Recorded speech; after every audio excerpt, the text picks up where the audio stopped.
What's up, everyone? It's Devrell Davis here again, once again, with the Morning Beer Podcast. And today, we're going to delve into something a little bit more different than what I normally do. I don't do movie reviews and stuff like that. But today, I'm going to do a movie review. It's a movie I just seen last night. It's probably, I'm not on TikTok, but my girlfriend is. And she advised me that the #1 movie that's trending on TikTok right now in November of 2020, it's Megan is Missing. So me and my girlfriend, before I went to work, as you know, I work overnight, and before I went to work, we watched Megan is Missing on it was on Amazon Prime. We had to rent it. It was $3.99 to rent it for 2 days, 48 hours. So upon renting the movie, sitting down eating dinner, watching the movie, and pretty much it looked like one of those cheesy old movies from the early 2000s, mid 2000s, 2010, you know, different cell phones. But they didn't really have cell phones with, you know, with the cameras on it, front-facing cameras. They had cameras on it, but they didn't have the quality of cameras that they have now, or touch screens and blah, blah, blah. So it was more like flip phone type of footage. So I kind of, going into the movie, felt it was going to be one of these corny camping movies, and she was like, oh, it's the #1 movie, blah, blah, blah, this and that. So I'm like, why is this movie the top thing trending? There's got to be something behind it, some reason why. It's so old. It's 2011 the movie came out. And 9 years ago. So after watching the movie, I did a lot of research on it tonight. Well, now I'm speaking to you about it. And I found out a few things about it. So I'm going to talk about it a little bit more. So going to the movie sets it up, and I only seen it once, and I'm planning to go and watch it again and then know what I know now. So going into the movie, it said upon starting, based on actual events. So I know every movie that says that doesn't necessarily mean that it's based on a true story. It's based on actual events. Events that they took from other stories, events that they took from here, they took from there, they put it together and they made a movie. So it's not just like how Texas Chainsaw Massacre about 40-something years ago said based on actual events, when it's actually not the actual story. So I took it with a grain of salt. I'm like, all right, I'm about to watch something that's fictional yet has some real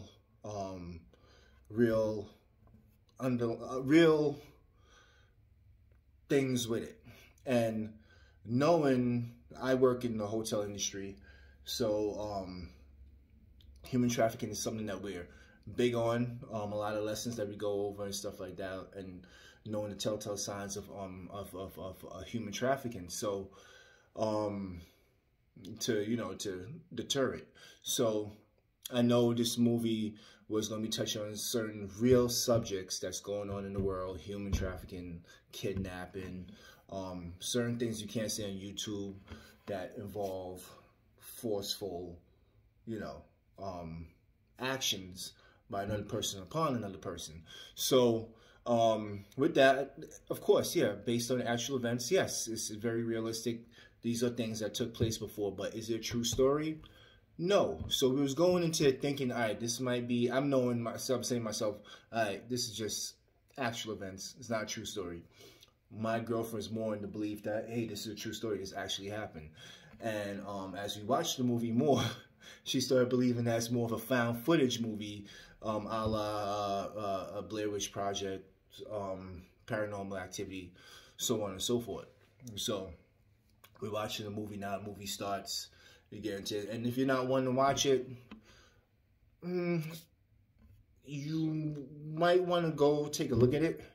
I'm not going to give spoilers or anything like that. I might give a little bit of information here and there, but not true spoilers that would prevent you from watching the movie yourself and getting your own idea of it. So, long story short, to let the cat out the bag, it's not a true story.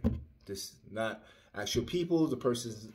There's two people that went missing in the movie. First person is Megan. A few weeks later, second person's name is Amy. Forgot the last name. I looked up Megan first. Her name is Megan Stewart in the movie. Definitely not missing, but they had an event that happened, and I want to get this correct, in 2012 in Arkansas. God forgive me, I forgot the girl's name, but there was an abduction that took place, and certain things that took place in Megan's Missing took place to this girl, as far as being buried alive and being buried in a barrel. So now that's what took place in the movie.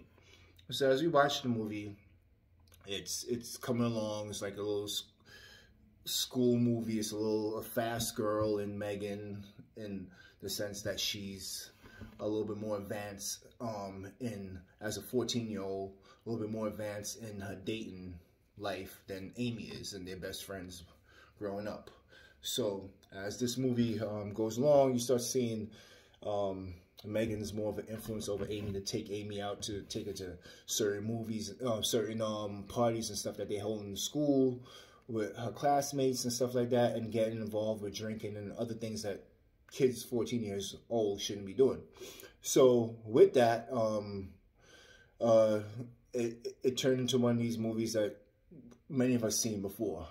All right, like a kid, you know. I remember growing up. There was a big movie that came out in the 90s. I forgot the name of it. Anybody can remember the name? Oh, Kids.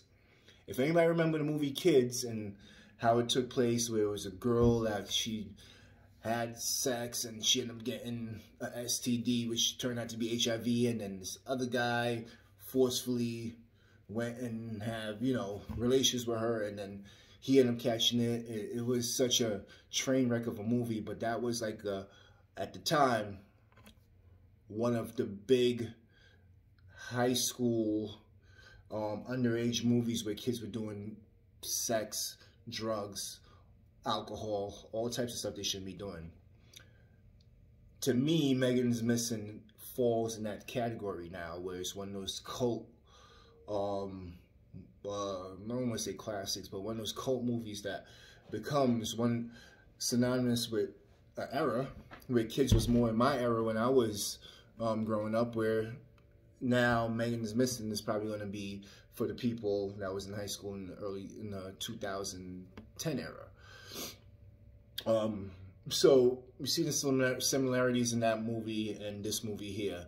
So as Megan goes along, she meets a guy online. She was hooked up with a guy online from one of her friends, and this guy, long story short, obviously, you could see it coming a mile away. He was setting her up. He's an older gentleman, probably, and they never showed him in the movie. They show him abducting her, but they don't really show his face or who he is or identify the character or the person. So she ended up talking to him online for a little bit. They planned on meeting. They didn't meet. Blah, blah, blah. They finally made a plan to meet behind the store, and he abducted her, took her. Amy went looking for her. A few weeks later, his name is Josh. She contacts Josh online. He ended up stalking her now after she accused him of taking a friend, and eventually, long story short, he ended up abducting the friend, also Amy, after time. So a lot of this movie, they claim, all right, this is footage, blah, blah, blah, from when this happened. This is, mind you, Amy was documenting a lot of these stuff, so I forgot to left that out. Amy was documenting on at that time, a camcorder. It was a little handheld camcorder. She was documenting most of her interactions with her friends, with Megan, with her friends, with, she was doing a personal diary, a log, or whatever, or what we call nowadays a vlog, a blog, or whatever.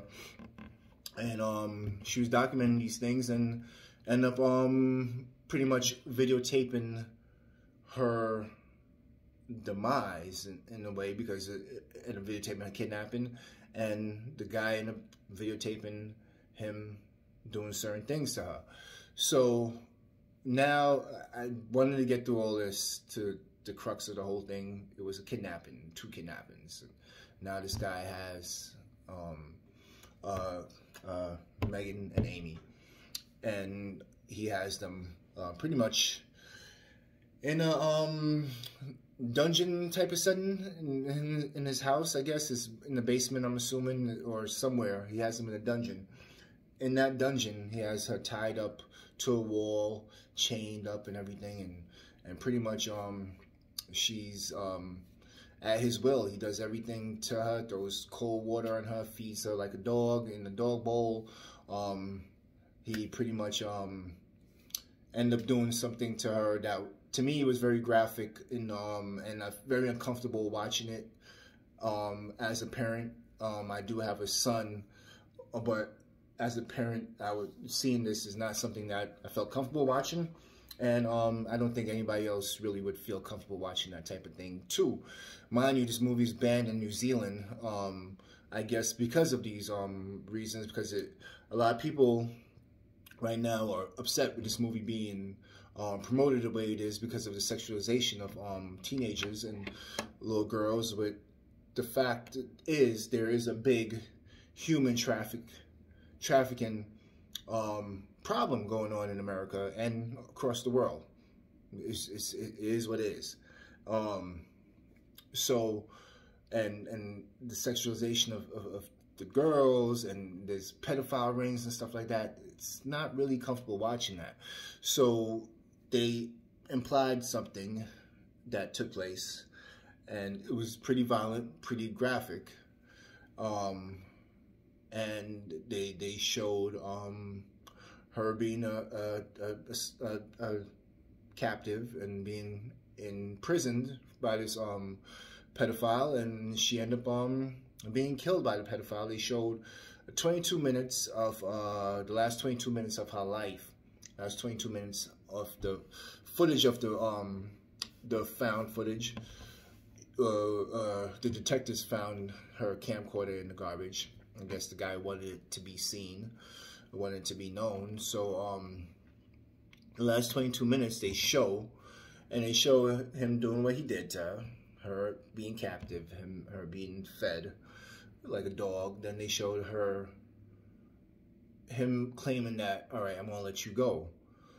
And this is Amy I'm talking about. Sorry if I'm not being clear. I'm just, I just seen the movie. I want to re-see it again, so rewatch it again. But Amy, the friend, is being told she's gonna be let go. So, and I don't want to spoiler, while she's being, he's releasing her, as far as releasing her from the wall and out the room that he has and everything.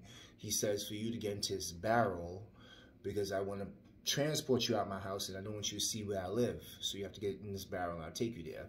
Me, I'm not getting in no barrel. Sorry. I'm just keep my eyes closed, but that's just me. But it's a movie. So, mind you, it's not real. Get that out your head. It's not a real thing. But these things happen.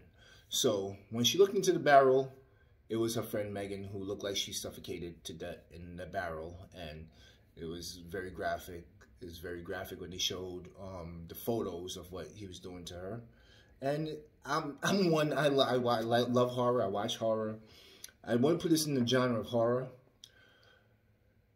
It is scary. It is a little creepy. But I wouldn't put it in the genre of horror. I put it like more suspense or whatever. But